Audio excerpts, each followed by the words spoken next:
ونستغفره ونؤمن به ونتوكل عليه ونعوذ بالله من شرور أنفسنا ومن سيئات أعمالنا من يهد الله فلا مضل له ومن يضلل فلا هادي له ونشهد أن لا إله إلا الله وحده لا شريك له ونشهد أن سيدنا ونبينا ومولانا محمدا عبده ورسوله صلى الله تعالى عليه وعلى آله وأصحابه وسلم تسليما كثيرا كثيرا أما بعد فقد قال الله تعالى في القرآن المجيد أعوذ بالله من الشيطان الرجيم بسم الله الرحمن الرحيم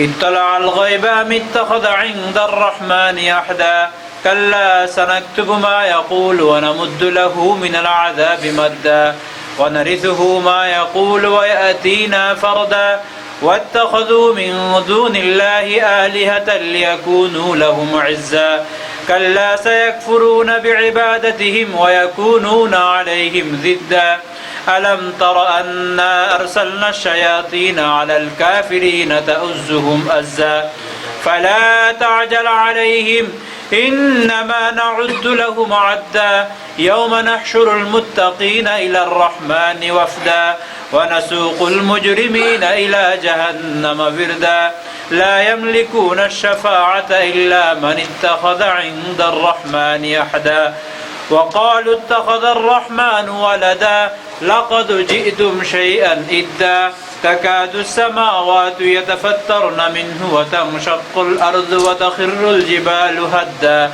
أن دعوا للرحمن ولدا وما ينبغي للرحمن أن يتخذ ولدا إن كل من في السماوات والأرض إلا آتي الرحمن عبدا لقد أحساهم وعدهم عدا وكلهم آتيه يوم القيامة فردا إن الذين آمنوا وعملوا الصالحات سيجعل لهم الرحمن ودا فإنما يسرناه بلسانك لتبشر به المتقين وتنذر به قوما لدا وكم أهلكنا قبلهم من قرن هل تحس منهم من أحد أو تسمع لهم ركزا صدق الله العظيم وصدق رسوله النبي الكريم ونحن على ذلك من الشاهدين والشاكرين الحمد لله رب العالمين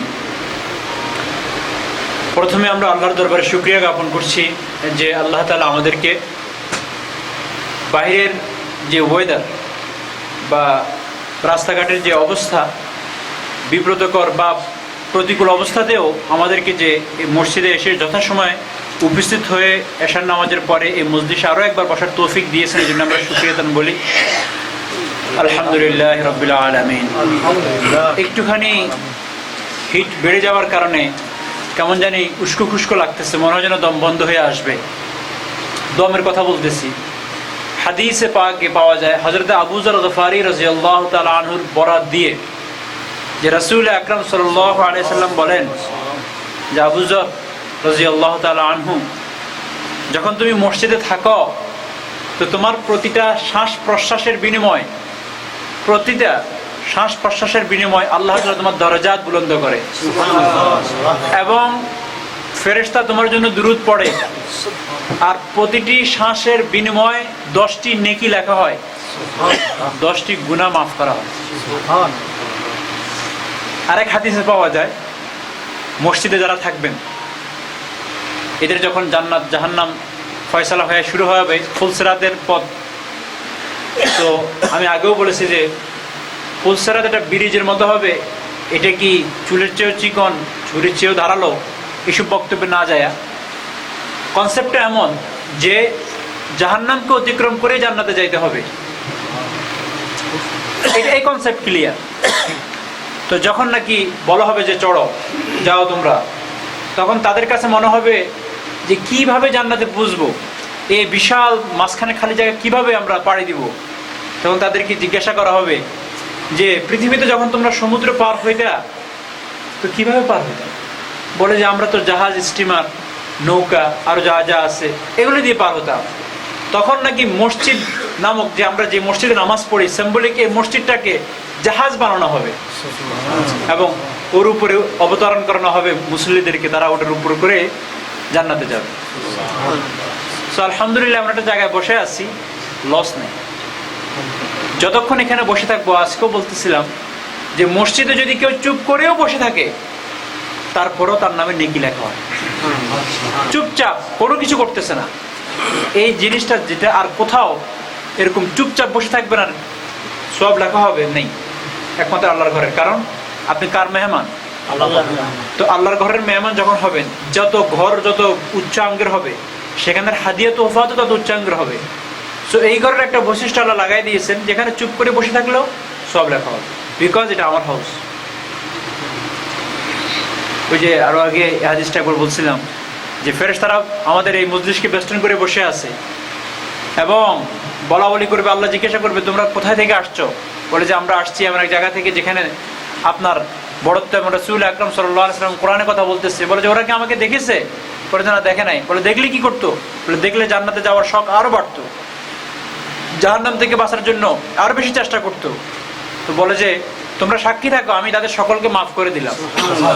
তখন বলবে যে আল্লাহ, ওখানে দুই একজন বান্দাতে এমন ছিল যারা ওয়াজ শোনার নিয়তে বসে নাই, তাদের আরো বিভিন্ন ধরনের মাকসাদ ছিল, এমনি বসেছিল। বাইরে বন্ধু বলছে আসতে 1 ঘন্টা দেরি হবে, তো কোথায় বসবে? একটু এখানে হিটিং সিস্টেম আছে, বসে থাকলো। বলে যে যদি ওয়াজের নিয়তে বা আমার এবং আমার রসুলের কথা শুনতে নাও বসে, শুধু মজলিসে ছিল, এর বরকতের সাথে তারও মাফ। সুতরাং কেউ খালি যাবেন না এখানে যারা আছেন। এই জন্য একটু কষ্ট হলেও, একটুখানি হয়তো আমাদের অনেকের বাড়ি, আমাদের অনেক লিভিং রুম থেকে এখানে বসার জায়গাটা অত কমফোর্টেবল না, তবু আলহামদুলিল্লাহ ফিজিক্যালি অথবা বাহ্যিক দৃষ্টিকোণ থেকে এর অনেক শর্টকামিং থাকলেও স্পিরিচুয়াল দৃষ্টিকোণ থেকে এর সাথে তুলনা করার মতো কোনো জিনিস, কোনো জমিন, কোনো গদি, কোনো সোফা, কোনো জায়গা নেই। এটা মনে করে আমরা মজলিসে বসার চেষ্টা করি। আজকে ইনশাআল্লাহ সূরা মারিয়ামের 6ষ্ঠ রুকু শেষ করার চেষ্টা করব, অল্প কয়েকটা আয়াত। এই রুকুটা শুরু হয়েছে আপনার 85 নম্বর আয়াত থেকে, আর এই সূরার আয়াত সংখ্যা হলো 98। 85 থেকে 98 কতটি আয়াত? 13টা আয়াত। 13 সংখ্যা নাকি দেশে এমন বেশি এটা ভালো না, কিন্তু কি করবেন, কিছু করার নাই। 13 থেকেই তো শুরু হয় সমস্ত টিন, সমস্ত ঝামেলা। এটা হইতে পারে টিনের ঝামেলা তো 13 থেকে না। তো এই 13টি আয়াত বিশিষ্ট শেষ রুকু, 6ষ্ঠ রুকু, যে সূরাটার নম্বর হিসাবে ছিল 19 নম্বর, রুকুর দিক থেকে 6টি রুকু ছিল, আয়াতের দিক থেকে 98 বিশিষ্ট একটি সূরা ছিল। এর 6ষ্ঠ রুকুর আগের যে পঞ্চম রুকু গিয়েছে বা 4র্থ রুকু গিয়েছে, ওর ধারাবাহিকতা বজায় রেখে আমি বলতেছি যে যেভাবে আলোচনাটা শুরু হয়েছে, প্রথমে আমরা জানি হযরত জাকারিয়া আলাইহিস সালাতু ওয়াস সালামের আলোচনা দিয়ে প্রথম রুকু শুরু হয়েছে। জিনার ঘরে মানে বৃদ্ধ হওয়া সত্ত্বেও 100-এর উপর ওনার বয়স ছিল এবং ওনার স্ত্রীর বয়সও 106 এরকম। তখন তাদের ঘরে আসে জাকারিয়া হযরত ইয়াহইয়া আলাইহিস সালাতু ওয়াস সালাম। এরপরের রুকুতে আল্লাহ তাআলা এর থেকে আরেকটু আশ্চর্য, যে এটাতে এমন লাগলো যে এত বয়স্ক মায়ের পেটে সন্তান আসলো শুধু আল্লাহ তাআলার হুকুম, কুন ফায়াকুন। তো এর চেয়ে আরেকটু আশ্চর্যজনক ঘটনা এরপরের রুকুতে আলোচনা করলেন, সেখানে বাবাও নাই, পিতা ছাড়াই। আর 3য় রুকুতে আল্লাহ তাআলা হযরত ইব্রাহিম আলাইহিস সালাতু ওয়াস সালামের বিশদ আলোচনা করেছেন। 4র্থ রুকুতে আল্লাহ তাআলা হযরত ইব্রাহিম আলাইহিস সালাম ছাড়া এবং আগের যে 2-3 জন নবী, এনাদের ছাড়া বাকি 6 জন নবীর আলোচনা করেছেন। এরপর 5ম আর 6ষ্ঠ রুকু একসাথে মক্কার কাফিরদের বিভিন্ন কথা, বিভিন্ন দাবি দাবার উত্তর, বিশেষ করে তাদের যে দাম্ভিকতা, যেমন গত রুকুতে আলোচনা করেছি, তাদের একজন হযরত খাব্বাব ইবনে আরত যখন বলল যে আমার পয়সাগুলো দাও, কামার ছিলেন, বলে যে তোমার পয়সাগুলো দিব তবে তুমি মুহাম্মদকে অস্বীকার করো। বলে যে তুমি যদি মৃত্যুবরণ করো আবার ফিরে আসো, তারপরও তো এটা অস্বীকার করবে না। অর্থাৎ অসম্ভব কিছু যদি হয়ে যায় তারপরে তো অস্বীকার করবো না। বলে যে তাই নাকি, আমি মৃত্যুর পর আবার জীবিত হব? তো শোনো, আমি আবার যখন জীবিত হবো তখন তোমার টাকাটা দিয়ে দেবো। আবার বলে যে এই পৃথিবীতে যেমন আমার সন্তান আছে, সম্পত্তি আছে, ওই পৃথিবীতেও আমার থাকবে। তখন আল্লাহ তাআলা বলেন কি তার সাথে আমার কোনো আন্ডার দ্য টেবিল কোনো কন্ট্রাক্ট হয়েছে নাকি? যে তাকে আমি ওই জগতেও ধনী বানাবো, ওই জগতে তার সন্তান সন্ততি থাকবে, ওই জগতে তো সে আমার কাছে একলা হাতে আসবে, খালি হাতে। শুরু তো কাফনের কাপড় থেকে, যেখানে পকেটে নেই, না সন্তান আসবে, না সন্ততি আসবে, না সম্পদ আসবে, না কিংডম আসবে, না রাজত্ব আসবে, কিছুই আসবে না। তো গত রুকুতে এই ধরনের কথাগুলো আলোচনা করছেন আল্লাহ তাআলা। এরপর আরো বলা হয়েছে যে তার কাছে কি ওহী আসছে নাকি যে আমি তাকে ওই জগতে সম্পদশালী করে বড় করব। এরপরে বিভিন্ন ভীতি প্রদর্শন করা হয়েছে, ওয়াকামা আলাকনা ক্বাবলাহুম মিন কারনিন হুম আহসানু আসাসা ওয়া রিয়া। এরপর আল্লাহ তাআলা বলেন যে এই তো সন্তান সম্পত্তির আর তার এই রাজত্বের বাহাদুরি দেখাচ্ছে, এদের কাছে কি ফার্নিচার আছে এদের ঘরে? এদের পূর্বে এমন এমন জাতি অতিবাহিত হয়ে গেছে যাদের ফার্নিচার ছিল কি জানেন? বাড়ি ছিল একটা পাহাড়। তো তোমরা তো মক্কার একটা ডেরার ভিতরে থাকতা।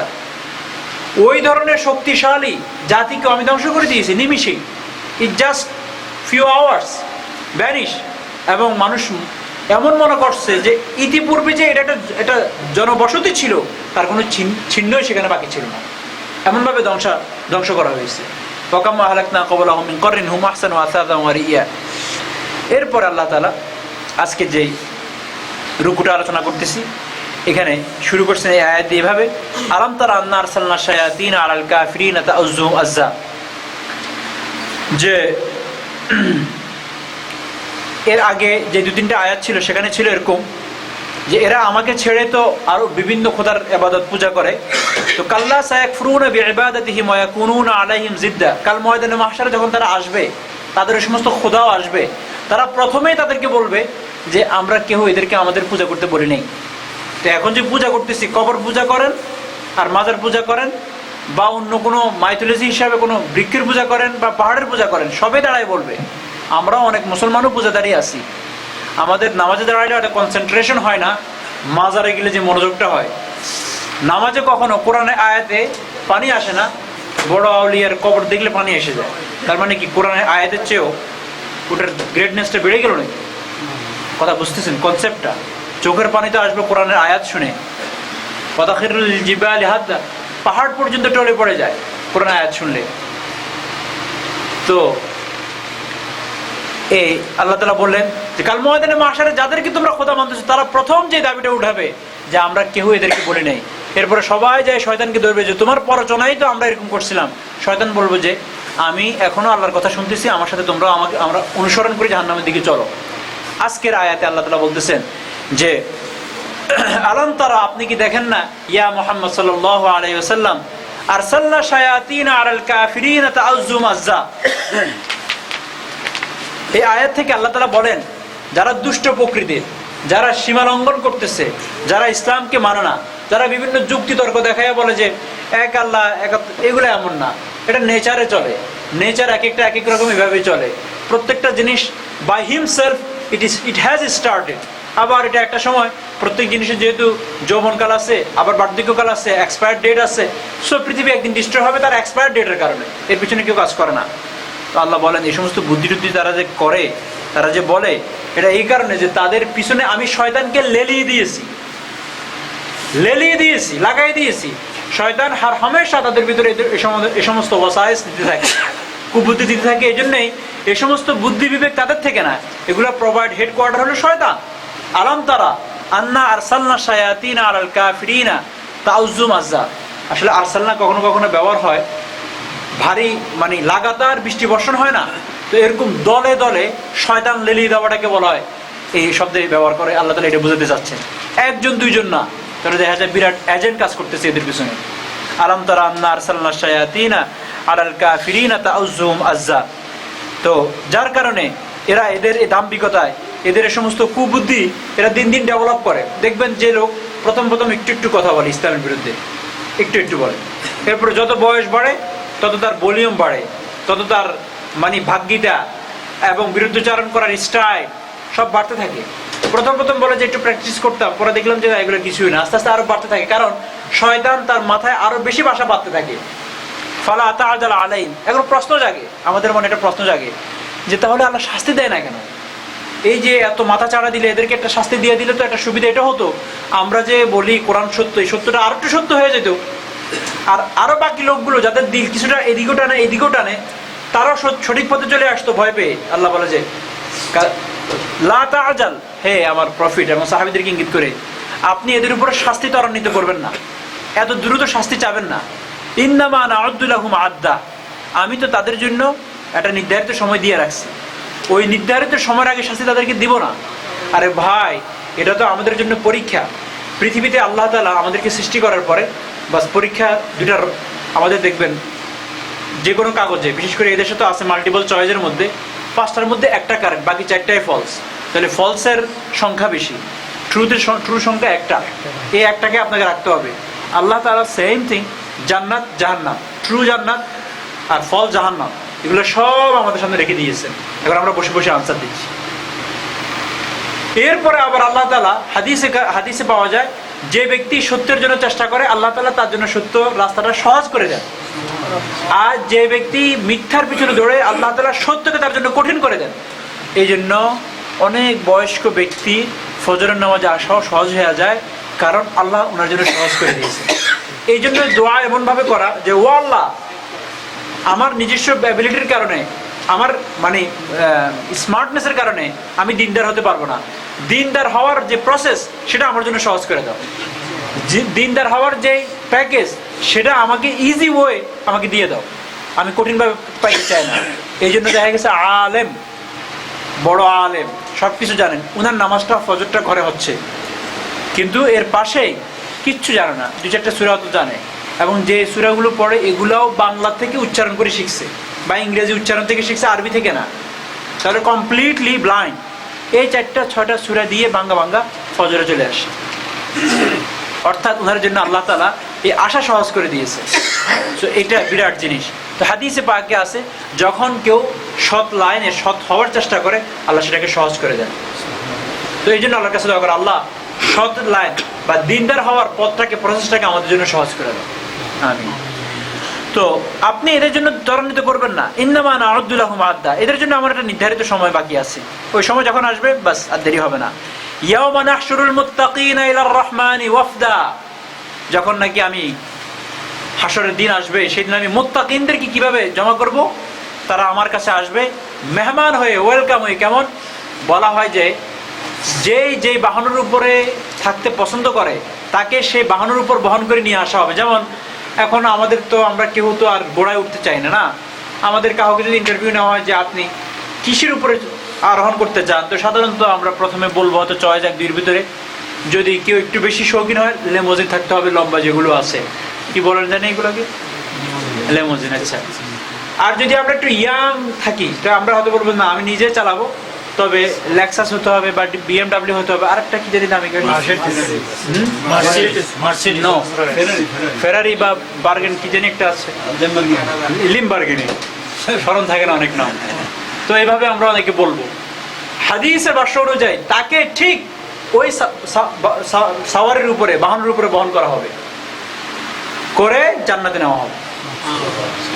আল্লাহ তাআলা বলতেছেন, ইয়াওমা নাহশুরুল মুত্তাকিন ইলার রহমান, তারা যে হাসর ময়দানে একসাথে হবে। আমরা পার করি না যে আজকে আমাদের এখানে মিটিং আছে, তো হাসর ময়দানে একটা মিটিং, এই মিটিংয়ে ফয়সালা হবে কার কি হবে না হবে, তো সেখানে তারা উপস্থিত হবে ওই সমস্ত বাহনের উপর বহন করে। সো আল্লাহ তাআলা আমাদের সকলকে ওই দিন এই সম্মানিত করে। এখন শুনেন এর বিপরীতটা। প্রথমে এটা বলছে এই জন্য যাতে করে মুমিন বান্দারা ভয় না পায়। ওয়ানাসুকুল মুজরিমিনা ইলা জাহান্নাম ফিরদা, এর বিপরীতে আমি মুজরিমিনদেরকে, পাপাচারদেরকে, জাহান্নামীদেরকে, গুনাহগারকে, করাপশন যারা করেছে তাদেরকে, গুনাহগারদেরকে আমি হাঁকায় নিয়ে যাব। হাঁকানো কেমন বলা হয়, উটকে যেমন পিছন থেকে হাঁকানো হয় এরকম হাঁকায় নেওয়া যাওয়া হবে, টেনে হেসড়ে নিয়ে যাওয়া হবে। ওয়ানাসুকুল মুজরিমিনা ইলা জাহান্নাম ফিরদা, বড় মানে লজ্জাজনক এবং সেটা বড় কঠিনভাবে হবে। হাদিসে পাওয়া যায় যে কেউ এরকম হবে যে তাকে এমনভাবে হেসড়ায় নেওয়া হবে যেমন নাকি আপনার, যখন নাকি আপনি বকরি বা কোনো ছাগলকে টানবেন তো পা কিভাবে ধরে রাখে, ভয়াবহতা দেখে কেউ যাইতে চাবে না। হাসর ময়দানের ভয়াবহতা বড় কঠিন হবে। হাসরের ময়দানের সম্পর্কে চিত্রটা একটু যদি আমরা একটু আলোচনা করি তাহলে আমরা বলতে পারবো যে হাসরের ময়দানের চিত্রটা এমন হবে যে যারা বেহেশতের সুসংবাদ পেয়ে গিয়েছেন, শুধু বেহেশতের সুসংবাদ পেয়েছেন যারা, তারা না, খোদ নবীরা পর্যন্ত ইয়া নাফসি বলবেন, অর্থাৎ নিজেদের ব্যাপারে তারা সন্দিহান হয়ে থাকবেন যে আল্লাহ আজকে কি ফয়সালা করবে, কি ফয়সালা আজকে হবে। হযরত মা আয়েশা সিদ্দিকা রাদিয়াল্লাহু তাআলা আনহা থেকে বর্ণিত, তিনি বলেন, আমি বললাম, ইয়া রাসূলুল্লাহ সাল্লাল্লাহু আলাইহি ওয়াসাল্লাম, এই কিয়ামতের দিন যে যার সাথে ভালোবাসা আছে, যেমন আপনি আপনার স্ত্রীকে ভালোবাসেন, এই প্রেমিক প্রেমিকাকে পাওয়ার কোনো আকাঙ্ক্ষা করবে? অর্থাৎ এক জায়গায় উনি দেখলো যে ওনার প্রেমিকা নাই, আপনার প্রেমাস্পদ যাকে আপনি সবচেয়ে বেশি মহব্বত করেন, আমরা প্রত্যেকে বলতে পারি যেমন আমার স্ত্রী হইতে পারে, অনেকে বলেন যে ভাই এটা ভুল বলতেছেন, এটা না, এটা এখন নাই। তবুও স্বাভাবিকভাবে আমরা জানি প্রত্যেকে আমরা আমাদের স্ত্রীকে মহব্বত করি। এই জন্যেই আপনি ইচ্ছা করেন না করেন 40 আর 50 বছর থাকতে থাকতে অটোমেটিকলি একটা মহব্বত সৃষ্টি হয়ে যায়। যদি স্বীকার না করেন, 1 মাসের জন্য বাংলাদেশে পাঠান, তারপর বুঝবেন যে ওই গ্যাপটা কত বিভীষিকাময় আপনার জন্য। তো মা আয়েশা জিজ্ঞাসা করলেন, ইয়া রাসূলুল্লাহ, তখন কি কারো এরকম মনে জাগবে যে আমার মানে প্রিয় বা প্রিয়া ওই মানুষটি একটুখানি আমি একসাথে হয়ে যাই? তখন আল্লাহ রাসূল সাল্লাল্লাহু আলাইহি সাল্লাম বলবেন, দেখো 3টি জায়গা এমন আছে যেখানে কেউ কারো কথা স্মরণ করবে না। মা তার সন্তানের কথা মানে স্মরণ করবে না, স্বামী তার স্ত্রীর কথা স্মরণ করবে না, সন্তান তার প্যারেন্টসের কথা স্মরণ করবে না। তখন আল্লাহ রাসূল সাল্লাল্লাহু আলাইহি সাল্লাম বলবেন, নেকি ও বদি মাপার সময় পাল্লা ভারী হবে না হালকা হবে এটা না জানা পর্যন্ত কেউ কিছুই করবে না।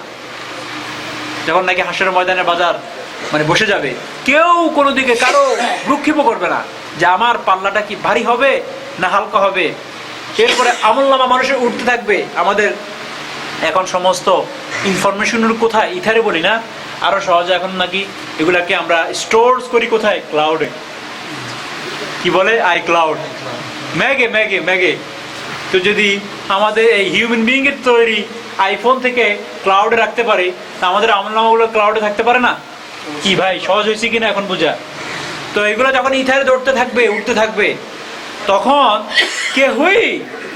কেউই কারোর দিকে ভ্রুক্ষেপ করবে না। এই জন্যেই যে এগুলো এসে কি আমার ডান হাতে আসবে না বাম হাতে আসবে।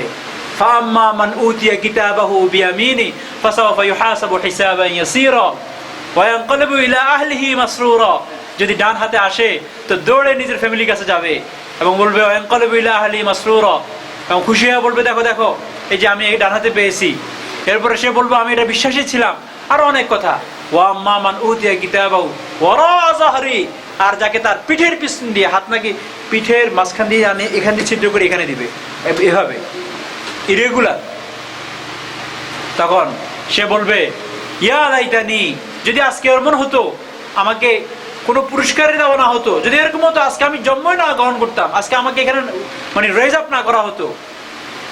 হালাকা আন্নি সুলতানিয়া খুদু, আমার আজকে কিংডম শেষ হয়ে গিয়েছে, সন্তান সন্ততি কোনো কিছুই কাজে আসলো না। খুদু ফাগুল্লু সুম্মাল জাহিমা সল্লু, বলবে যে যাও। এরপরে নাকি জাহান্নামের বেড়ি এভাবে বদলা। আমাদের দেশে দেখবেন যখন নাকি কোনো মার্ডার আসামিকে নেওয়া হয়, র্যাব কিভাবে টাইট করে যাতে করে নিজে নিজে আত্মহত্যা না করতে পারে। খুদু ফাগুল্লু সুম্মাল জাহিমা সল্লু সুম্মা ফি সিলসিলাতিন যারউহা, এমন শিকল দিয়ে বাঁধা হবে যার লম্বা হবে যারউহা 70 হাত বা 70 গজ। ইয়া আল্লাহ, লম্বা কথাবার্তা।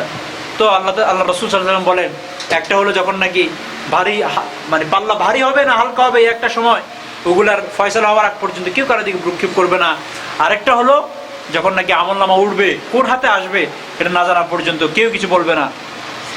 3 ব্যক্তিকে জাহান্নামে যাওয়ার জন্য জাহান্নাম উঠে আসবে এবং সে বলবে যে জাহান্নাম থেকে একটা লম্বা মাথা বেরিয়ে আসে, বলবো আমাকে তিন ধরনের গ্রুপকে জাহান্নামে নিয়ে যাওয়ার জন্য ক্ষমতা দেওয়া হয়েছে। যে আল্লাহর সাথে অন্য আল্লাহর ইবাদত করেছে তাদের কোনো হিসাবের প্রয়োজন নাই, আগে আসো তোমাকে বিনা হিসাবে আমি নিয়ে যাই। যারা আল্লাহর সাথে অন্য খোদাকে শরীক করেছে, আল্লাহ আমাদেরকে যে কোনো ধরনের শিরক থেকে হেফাজত করেন। যে ব্যক্তি অত্যাচারী, প্রচন্ড ক্ষমতার অধিকারী, জালেম, তারও কোনো বিচারের প্রয়োজন নেই। আজকে ক্ষমতা পাওয়ালেই মানুষ অত্যাচারী হয়ে যায়। এই জন্য আমরা অনেক সময় অনেক পুরুষ ঘরেও এক ধরনের ক্ষমতা পাওয়ার কারণে আমরা অত্যাচারী হয়ে পড়ি। এই জন্য সব সময় মা বোনদের দোষ তা না, কিন্তু এটা তো ঘরের বললাম, এটাকে ফ্যামিলি লিডার বলতে পারেন। এর থেকে একটু সমাজের বাইরে সমাজের লিডার, ওর আন্দাজে উনি জুলুম করেন। আর একটু উপরে উপজেলার লিডার, এরপরে থানার লিডার, এরপরে একটুখানি আর একটু বড় হয়ে পুরো জেলার, এরপরে দেশের, এরপরে পৃথিবীর। যত বড় লিডার হবে সেখানে জুলুম বেড়ে যায়। এই জন্য সবাই আল্লাহর কাছে দোয়া করে, আল্লাহ ওই লিডারশিপ চায় না যে লিডারশিপের মধ্যে জুলুম হয়ে যাবে। আজকে হাদিসে পাকে পাওয়া যায় কাল ময়দানে মাশারে যারা লিডারশিপ হবে অথবা কোনো একটা বিষয় ফয়সালা করার জন্য আপনাকে ফয়সাল বানানো হয়েছে, আপনাকে বিচারক বানানো হয়েছে। এই বিচারক বানানোর জন্য জাস্টিস হওয়ার প্রয়োজন নাই, একদম আপনার প্রধান চিফ জাস্টিস হওয়ার প্রয়োজন নাই। ছোট্ট একটা বিষয় ভাই আমাদের দুইজনের মধ্যে ঝগড়া হয়েছে, আপনি একটু ভেঙে দেন, আর সেখানে আপনি সমতা বজায় রাখতে পারেন নাই, তো কাল ময়দানে মাশারে হাকিম বলবে যারা বিচারক হয়েছে ছোট্ট কাজে যে আল্লাহ যদি আমাকে একটা রশি ভাগ করার জন্য যদি কেউ ফয়সালাকারী না বানাইতো, বিচারক না বানাইতো, কতই না ভালো হতো। যখন জাহান্নামে মানে বিচারকদের হিসাব কিতাবের অবস্থা দেখবে তখন এটা উইশ করবে। এই জন্য লিডারশিপ অনেক সময় মানুষকে মানে ডিক্টেটরশিপ বা আরো বাইরে জালেমে পরিণত করে। এই জন্য এখানে বলা হয়েছে যে সে অত্যাচারী ব্যক্তি ক্ষমতার অধিকারী, ক্ষমতায় মানুষকে অনেক সময় ভুল পথে ব্যয় করে। এই জন্য অযোগ্য লোক ক্ষমতা পাইলে যেটা করে, যোগ্য লোকও কখনো কখনো ক্ষমতা পাইলে এই দুই চোখ অন্ধ হয়ে যায়। এই জন্য দোয়া করুন আল্লাহর কাছে, আল্লাহ আমার এই পৃথিবীতে ওই ক্ষমতার প্রয়োজন নাই যেই ক্ষমতা আমার এই দুই চোখ অন্ধ করে জাহান্নামের দিকে নিয়ে যাবে। ওই ক্ষমতার, এই ধরনের ক্ষমতা ছোট্ট সামান্য লিডার ক্ষমতা আমার এরকম প্রয়োজন নাই। এই ধরনের ক্ষমতা থেকে আল্লাহ আমাকে হেফাজত করো। কিন্তু এখন কি এত কথা বললেও কি আমরা কেউ এটা চাই? একটু ক্ষমতার একটু জায়গা দেখলেই, ক্ষমতার আরেক নাম হলো পদ। ক্ষমতার আরেক নাম কি? পদ। পদ পাইলে জায়গা বিক্রি করি হলো এই পদের জন্য আমরা লড়াই করতে থাকি। পদ যত ছোট্ট কমিউনিটির হোক না কেন, নামটা তো শব্দটা তো সুন্দর। এই পদবী যারা হয়তো এই পৃথিবীতে একটুখানি আরাম পাইতে পারেন, কিছু সুনাম অর্জন করতে পারেন, কিন্তু যে জায়গায় মেন জায়গায় সুনাম অর্জন করার প্রয়োজন সেখানে হয়তো দুর্নাম নিয়ে জাহান্নামে যাইতে হবে। আল্লাহ হেফাজত করুক। যে হিসাব নিকাশের দিবসকে বিশ্বাস করে না তাকেও নাস্তিক, হয়তো এরকম অন্য আল্লাহরও ইবাদত করতো না, তুলসী গাছকেও পূজা করতো না, কিন্তু হিসাব নিকাশকেও বিশ্বাস করতো না। জাহান্নাম বাইরে বলবে চলে আসো, আর দেরি করবা না। তারপর তাদেরকে পেঁচিয়ে ধরবে, সোজা জাহান্নামে নিয়ে যাবে। কিয়ামতের বিবরণ, কিয়ামত যখন হবে তখন কেমন লাগবে, ওই এনভায়রনমেন্টটা কেমন হবে। রাসূলের প্রিয় সাহাবী হযরত আবু হুরায়রা রাদিয়াল্লাহু তাআলা আনহু মুহাদ্দিস, তিনি বলেন যে পৃথিবী ও আকাশসমূহের সৃষ্টি হলে, যখন এই আল্লাহ তাআলা পৃথিবী এবং আকাশসমূহকে সৃষ্টি করেছেন, তখন আল্লাহ তাআলা সিংহাকে সৃষ্টি করেছেন। আমি এর আগে বলেছি এর আগে পৃথিবী কিভাবে সৃষ্টি হয়েছে। পানি থেকে এরপর আল্লাহ তাআলা এর উপর আরশ রেখেছেন, আরশ পরে বিভিন্ন স্তরের পরে জিন্নাত সৃষ্টি হয়েছে। জিন্নাতের বহু বছর পরে, বহু হাজার বছর পরে জিন্নাতকে ধ্বংস করার পরে মানুষকে সৃষ্টি করেছেন। লম্বা কাহিনী। তো যখন আল্লাহ তাআলা আসমান এবং জমিনকে সৃষ্টি করেছেন তখন সিংহাও বানাইছে। সিংহা সৃষ্টি করার পর আল্লাহ তাআলা হযরত ইসরাফিল, আল্লাহর কয়েকজন মানে সম্মানিত ফেরেশতার মধ্যে থেকে একজন, ওনাকে বললেন যে তুমি যিনি নাকি আল্লাহর দিকে অপেক্ষা করেছিলেন, আল্লাহ এখনো পর্যন্ত উনি অপেক্ষা করে আছেন যে ইসরাফিলকে বানানো হয়েছে সিংহে ফুৎকার দেওয়ার জন্য, শুধু এই অপেক্ষায় কখন আল্লাহ তাআলা আমাকে হুকুম করবেন। তাহলে সিংহে আল্লাহ বানায় রাখছেন, বাঁশি বলতে পারেন, এটা একটা সিম্বলিক, এটার ভিন্ন অর্থ হইতে পারে। আমরা এখন প্রোগ্রাম সেট অন, বাস ক্লিক, শুরু হয়ে গেল আর জট তুফান পিছিয়ে পাবেন। তাহলে যে এবং বলা হয় ওই সিংহাটা কত বড় করতে পারবেন, ওই সিংহাটা এই আসমান এবং জমিনের মাঝখানে যে খালি জায়গাটা দেখি এই পরিমাণ। তার মানে হলো আপনি সফটওয়্যার হিসাবে ধরলে বাস পুরোটাকে জালের মতো বিস্তার করে আসে, ক্লিক করবে ডিলিট মানে ভ্যানিশ, সব শেষ, আর কোথাও সেখান থেকেই।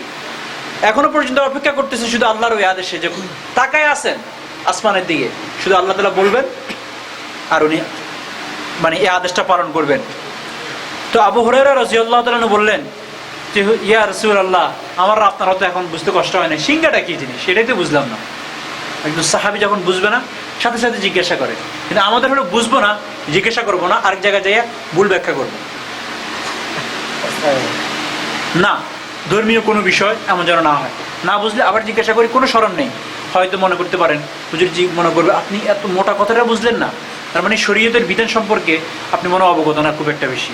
না ভাই, কোনো স্মরণ নাই। সিংহাটা কি ইয়া রাসূলুল্লাহ? তিনি বললেন নূরের তৈরি সিং। আমি বললাম ইয়া রাসূলুল্লাহ, তা কেমন, দেখতে কেমন? তখন রাসূল আকরাম সাল্লাল্লাহু আলাইহি ওয়াসাল্লাম বললেন এটা বিরাট গোলাকার। সাহাবী তো আর কিভাবে বলবেন, বিরাট গোলাকার। যিনি আমাকে নবী রূপে প্রেরণ করেছেন তার শপথ, আকাশ ও পৃথিবীর প্রস্থের ন্যায় তা গোলাকার হবে। আকাশ ও পৃথিবীর যে প্রস্থ, এটাকে যেভাবে নেন আপনি, যে আকারে নেন সে আকারে সেটা আছে। তাতে কয়বার ফুৎকার দেওয়া হবে? 3 বার। 3 বার ফুৎকার দেওয়া হবে। তো কেন? নাম্বার 1, প্রথম ফু দেওয়া হবে ভীত সন্ত্রস্ত হওয়ার জন্য। ওই ফুৎকার দেওয়ার পরে যখন নাকি উনি দিবেন, ভীত সন্ত্রস্ত হয়ে পড়বে জমিন। আর দ্বিতীয়বার যখন দেওয়া হবে, ভীত সন্ত্রস্ত যেটা বলা হয় যে মায়ের পেটে যদি সন্তান থেকে থাকে তো সেটা প্রসব হয়ে যাবে ওই আওয়াজে, ভীত সন্ত্রস্ত হয়ে। দ্বিতীয়বার যখন উনি ফুৎকার দিবেন, ফু দিবেন, তো মানুষ বেহুশ হয়ে, যারা জীবিত থাকবে বেহুশ হয়ে মৃত্যুবরণ করবে, এক্সেপ্ট ওই কয়েকজন যাদের ব্যাপারে আল্লাহ তাআলার হুকুম হবে না, যেমন হযরতে জিবরাইল আলাইহিস সালাম, হযরতে মিকাইল আলাইহিস সালাম, হযরতে ইসরাফিল, এই সমস্ত ফেরেশতারা মৃত্যুবরণ করবেন না।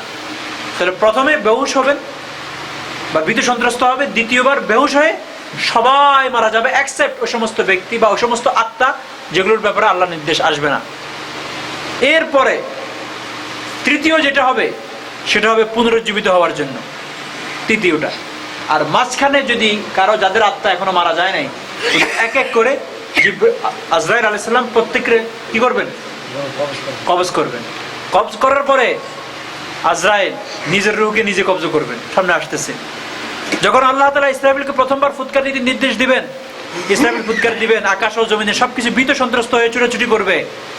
কোরআনের আয়াত সূরা নামলের আয়াত নম্বর 87 নম্বরে আছেন, ইয়াউমা ইউনফাখু ফিস-সূরি ফাফাজি'a মান ফিস সামাওয়াতি মান ফিল আরজি ইল্লা মান শা আল্লাহ। যখন প্রথম ফুৎকার দেওয়া হবে বাঁশিতে, তখন আসমান এবং জমিনের মাঝে যাহা কিছু আছে সব কিছুই ভীত সন্ত্রস্ত হয়ে উঠবে, তবে ওই সমস্ত ব্যক্তি সত্তা যাদের ব্যাপারে আল্লাহ চাবেন যে ভীত সন্ত্রস্ত না হওয়া। এরপর পৃথিবী কাঁপতে থাকবে, পৃথিবী এমন ভাবে কাঁপবে, প্রসূতি মাতা তার নবজাত সন্তানের কথা ভুলে যাবে। তারপর যদি কেউ গর্ভবতী থাকেন তো গর্ভপাত হয়ে যাবে। আপনি মানুষের বেহুশ মাতাল দেখবেন, তারা বেহুশের নাই, কিন্তু আল্লাহর আযাব কঠিন, আল্লাহর আযাব এর চেয়ে বেশি কঠিন। এভাবে আল্লাহ ইচ্ছা অনুযায়ী চলতে থাকবে। তারপর আল্লাহ তাআলা ইসরাফিলকে বলবেন যে পুনরায় তুমি সিংহার ফুৎকার দাও। সেকেন্ড দেওয়ার সাথে সাথে অনুফিখা ফিস-সূরি ফাসা'iকা মান ফিস সামাওয়াতি মান ফিল আরজি ইল্লা মান শা আল্লাহ। সূরা জুমারের আয়াত নম্বর 68। এই আওয়াজে সবাই মৃত্যুবরণ করবে, তবে ওই সমস্ত আত্মা যেগুলোর ব্যাপারে আল্লাহ চাবেন না। এরপর আল্লাহ তাআলা মালাকুল মউতকে জিজ্ঞাসা করবেন, আমার সৃষ্টির কে কে বাকি আছে? হাদিসে পাকের কথা বলতেছি।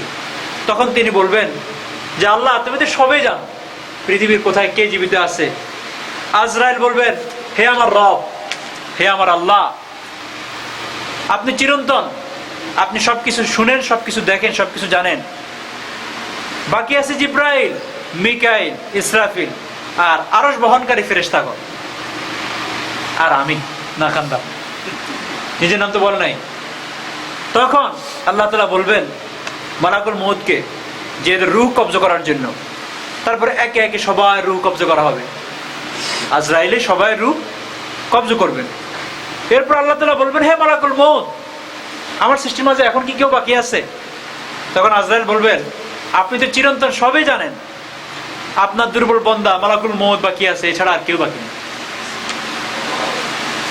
তখন আল্লাহ তাআলা বলবেন, হে মালাকুল মউত, তুমি কি আমার কথা শুনো নাই? কুল্লু নাফসিন যায়িকাতুল মাউত, আমরা জানি প্রত্যেক প্রাণ, যারে প্রাণ আছে তারই মৃত্যু হবে, সুতরাং এখন তোমার পালা, এখন তোমার। তখন তুমি আমার সৃষ্টি, আমি তোমাকে কেন সৃষ্টি করেছি তা জাহান্নামের মধ্যবর্তী এক স্থানে আসবেন এবং নিজের রূহ ওনাকে বলবেন, এখন তোমার পালা। তখন জান্নাত এবং জাহান্নামের মাঝখানে একটা জায়গায় দাঁড়াই নিজের জান কবজ করবেন। কে? আজরাইল। তখন তিনি এমন বিকট চিৎকার করবেন, আজরাইল নিজেই, যদি গোটা সৃষ্টি জগৎ জীবিত থাকতো তো ওই বিকট আওয়াজেই মৃত্যুবরণ করতো। এত বিকট আওয়াজ করবেন উনি মৃত্যুর যন্ত্রণায়।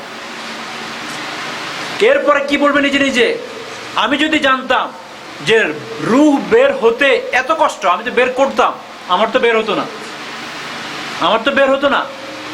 যদি রূহ বের হতে যে এত কষ্ট, এটা যদি আমি জানতাম, তাহলে তো আমি মুমিনদের কোনো মুমিনের রূহ কবজ করতাম না, তার দয়া হয়ে যাবে। তারপর আল্লাহ ছাড়া আর কেউ বাকি থাকবে না এই পৃথিবীতে। এই জগতে বা ওই জগতে। তখন আল্লাহ তাআলা দুনিয়াকে লক্ষ্য করে বলবেন, রাজা কোথায়, রাজা বাদশারা আজ কোথায়? লিমানিল মুলকুল ইয়াউম, আজকে রাজত্ব কার জন্য? আল ইয়াউম, আজকে রাজত্ব আমার জন্য। লিল্লাহিল ওয়াহিদুল কাহ্হার। শুধু এখানেই শেষ না, সূরা ইযাস সামাউ ফাতার যখন আমরা পড়ি শেষে দেখবেন আছে, ইয়া আইয়ুহাল ইনসানু মা গাররাকা বিরাব্বিকাল কারীম আল্লাযী খালাকাকা ফাসাওয়াকা ফাআদালাক ফি আইয়ি সূরাতিন মা শাআ রাক্কাবাক কাল্লা বাল তুকাযযিবুনা বিদ্দীন ওয়া ইন্না আলাইকুম লাহাফিযিন কিরামান কাতিবিনা ইয়ালামুনা মা তাফআলুন ইন্নাল আবরারা লাফি নাঈম ওয়া ইন্নাল ফুজ্জারা লাফি জাহিম ইয়াসলাউনাহা ইয়াওমাদ্দিন ওয়া মা হুম আনহা বিগায়িবিন ওয়া মা আদরাকা মা ইয়াওমুদ্দিন সুম্মা মা আদরাকা মা ইয়াওমুদ্দিন ইয়াওমা লা তামলিকু নাফসুন লিনাফসিন শাইআ। ইয়াওম, এমন একদিন, লা তামলিকু নাফসুন, কোন নফসের কোনো ফায়দা করতে পারবে না। আজকে তো আমরা বাগিনা চলে গেলে মামার সুপারিশে চলে যায়, কোনো সুপারিশ খাটবে না, কোনো সম্পদ, কোনো উৎকোচ কিছুই খাটবে না। ইয়াওমা লা তামলিকু নাফসুন লিনাফসিন শাইআ ওয়াল আমরু ইয়াওমাইদিন লিল্লাহ। আজকে সমস্ত বিষয়, সমস্ত লিডারশিপ, সমস্ত কিংশিপ বিলং টু আল্লাহ। আল্লাহ বলেন আমার। তখন আল্লাহ তাআলা বলবেন, তারপর আল্লাহ তাআলা আকাশকে বৃষ্টি বর্ষণ করতে নির্দেশ দিবেন। কাকে? আকাশকে। আকাশ 40 দিন পর্যন্ত বৃষ্টি বর্ষণ করবে। কতদিন? 40 দিন। এত বেশি বৃষ্টি হবে যে 12 হাত পানির নিচে এই পৃথিবী ডুবে যাবে, প্রায় 12 হাত, সবকিছু তলিয়ে যাবে। এবং ওই পানির দ্বারায় আল্লাহ তাআলা উদ্ভিদের ন্যায় মানুষের শরীরগুলোকে সুন্দরভাবে আবার সৃষ্টি করবেন। আমরা যে বলি কিভাবে সৃষ্টি করবেন, বাস এটা একটা প্রক্রিয়াজাত। পানি হবে, পানি উপরের দিকে উঠবে, এর ভিতরে সমস্ত জগৎবাসী যত সমস্ত মানুষ ইন্তেকাল করেছে তাদের বডি থাকবে, এরপর আস্তে করে তারা উঠবে। মনে হয় যেন আমাদেরকে আবার গোসল করানোর পরে যেরকম আমরা কবরে গিয়েছি, গোসল করেই কবর থেকে উঠবো ইনশাআল্লাহ। তারপর আল্লাহ তাআলা বলেন, হে ইসরাফিল ও আরশ বহনকারী ফেরেশতারা, তোমরা জীবিত হও। তোমরা কি হও? তোমরা জীবিত হও। তখন তারা জীবিত হবে, কারণ এদেরকে আবার প্রয়োজন। কিংডম তো শুরু হবে, এটা সেকেন্ড টার্ম, ফাইনাল তো শেষ, এখন দ্বিতীয় হাসরের ময়দান শুরু। ইসরায়েল মুখে সিংহা লাগাবেন, তারপর আল্লাহ তাআলা বলবেন, জিব্রাইল, মিকাইল, তোমরাও জীবিত হও। তখন তারা আল্লাহ তাআলার নির্দেশে জীবিত হবে। অতঃপর আল্লাহ তাআলা সকল রূহকে রাখবেন এবং সেগুলিকে সিংহায় রাখবেন। ইসরাফিলকে পুনরুজ্জীবন করার জন্য ফুৎকার দিতে বলবেন। তৃতীয়, এই ফুৎকারে আবার আমরা জাগ্রত হব। আবার আমরা যখন এই আপনার ইসরাফিল ফুৎকার দিবেন, সমস্ত জগৎবাসী সবাই দাঁড়ায় পড়বে, মৌমাছির ন্যায় ছড়িয়ে পড়বে, জমিনে ঢুকে শরীরে পুষবে, জমিনগুলো ফিরে যাবে আস্তে আস্তে। এখানে প্রথম রাসূল আকরাম সাল্লাল্লাহু আলাইহি ওয়াসাল্লাম যে বৈশিষ্ট্য পাওয়া যায়, রাসূল আকরাম সাল্লাল্লাহু আলাইহি ওয়াসাল্লাম নিজে বলেন যে প্রথম ব্যক্তি যার মাটি প্রথম ফাটবে সে হলাম আমি। আমার মাটি প্রথম ফাটবে এবং আমি প্রথম উত্তোলন হব, আমি প্রথম উঠব। বুখারীতে আছে, তিরমিজিতে আছে হাদিস। অপর এক হাদিসে রাসূল আকরাম সাল্লাল্লাহু আলাইহি ওয়াসাল্লাম বলেন, যখন জিব্রাইল, মিকাইল ও ইসরাফিলকে জীবিত করবেন, তখন তারা নবী সাল্লাল্লাহু আলাইহি ওয়াসাল্লামের কবরে নেমে আসবেন। তাদের সাথে বোরাক থাকবে, কারণ এই বোরাক দিয়েই আল্লাহ রাসূলকে কিন্তু কোথায় নেওয়া হয়েছে? জি। তো তাদের সাথে বোরাক থাকবে এবং জান্নাতের পোশাক থাকবে। অথবা মাটি যখন বিদীর্ণ হয়ে যাবে, আর নবী করিম সাল্লাল্লাহু আলাইহি ওয়াসাল্লামকে জিব্রাইলকে দেখে তো চিনতে পারবেন। জিব্রাইল তো আল্লাহ রাসূলের কাছে সবসময় আসতেন। ওনাকে দেখে জিজ্ঞাসা করবেন, হে জিব্রাইল, এটা কোন দিন? কোন দিন তোমরা আসছো যে এখন? জিব্রাইল আলাইহিস সালাম বলবেন, এটা কিয়ামতের দিন। কোন দিন? কিয়ামতের দিন। তারপর রাসূল আকরাম সাল্লাল্লাহু আলাইহি ওয়াসাল্লাম বলবেন, হে জিব্রাইল, আল্লাহ আমার উম্মতের সাথে কি আচরণ করেছে একটু বলতে পারবা? দেখেন, উঠি প্রথম নিজের কথা জিজ্ঞাসা করতেছে না, কোন দিন আর আমার উম্মতের, ইয়া উম্মতি ইয়া উম্মতি, যে আমার উম্মতের সাথে কি আচরণ করেছেন। তখন জিব্রাইল বলবেন, সুসংবাদ গ্রহণ করুন, কারণ সর্বপ্রথম আপনার জন্য জমিন বিদীর্ণ করা হয়েছে। প্রথম আপনারই, এখনো আর কোথাও এটা স্টার্ট করা হয় নাই, এখানেই প্রথম উদ্বোধন করা হয়েছে।